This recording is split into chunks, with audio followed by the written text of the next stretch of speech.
Welcome to the Long Road with Joel and Christy. I'm Joel. And I'm Christy. And today we're doing a different kind of video. It's titled, What Cheap and Frugal Living Looks Like. This was a suggestion from Dawn from Sensible Living with Money Mom.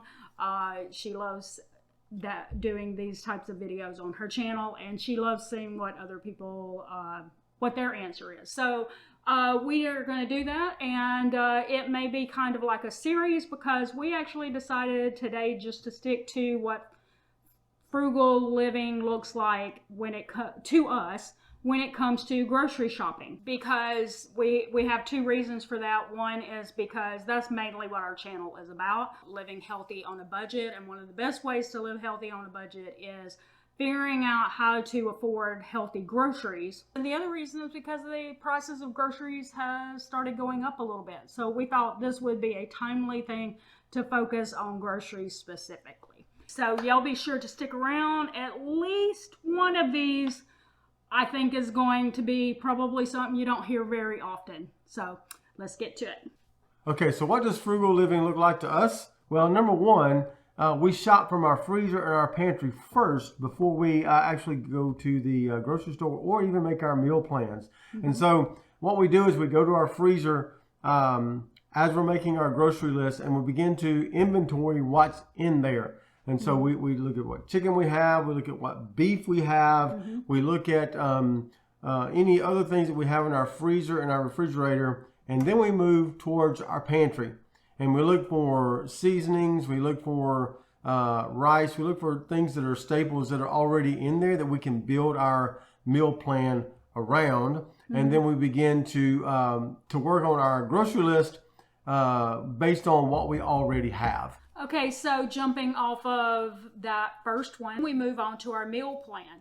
Now, I know a lot of people really love keeping their meal plan written down on a notebook paper. That's great.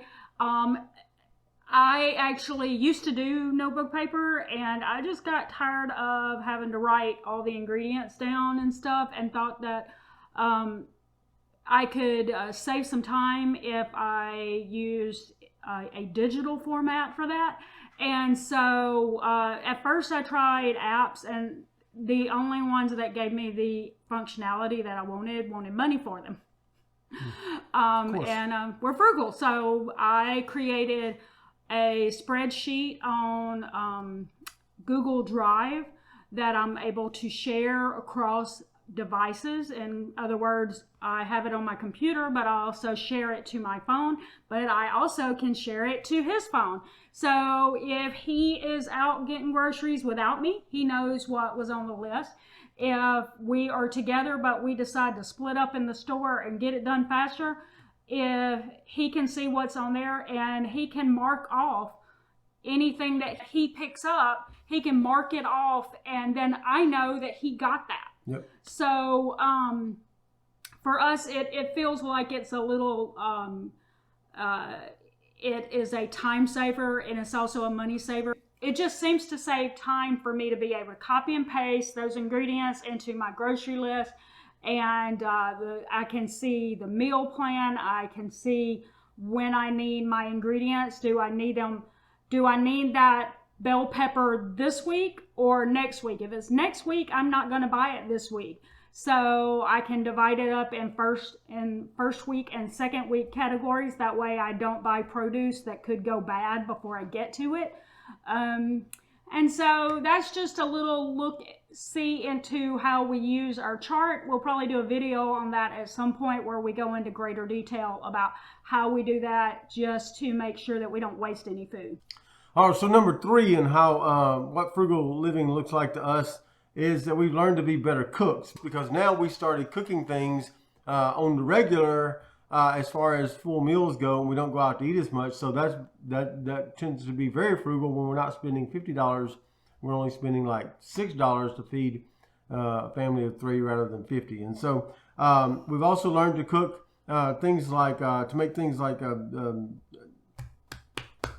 cream of chicken soup. Cream of chicken soup, and our seasoning blends. And so we control not only what's in them, but the price as well. And so that turns out to be a very frugal thing for us as well. We're not having to deal with a lot of preservatives in the things that we buy, like cream chicken soup and seasoning blends, which tend to have a lot of sodium in them. Okay, and so our fourth one is that we've learned not to waste food. This has been something we have been learning for the last couple of years, is that you don't have to just throw something away because you didn't use it all and you know you weren't going to finish it. I mean, there's options there. You can freeze. You don't even have to know a website. It's great if you know a website that'll tell you how to freeze it, but if you can't remember what the name of the website is that will give you the ability to freeze something, like, say, how to freeze spinach, just Google it.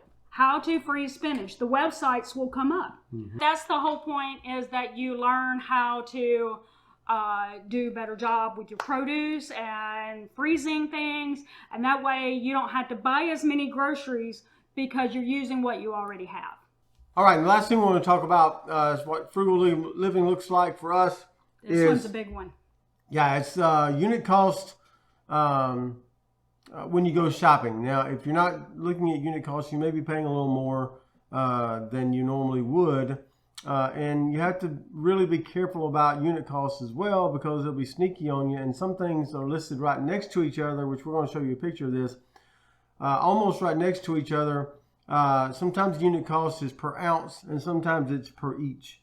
And so you have to make sure you're comparing apples to apples. You're comparing ounces to ounces or each to each to make sure you're getting the best deal. So sometimes you have to do the math and say, okay, well, this one says per ounce, but I'm not going to use just a half a tab in my dishwasher. I'm going to use one tab. And so you take how many tabs are in there, and you divide that into the cost, the total cost, and that gives you the cost per each. And so then you can compare apples to apples and oranges to oranges and each to each and ounce to ounce, and make sure you're getting the best deal when you go shopping.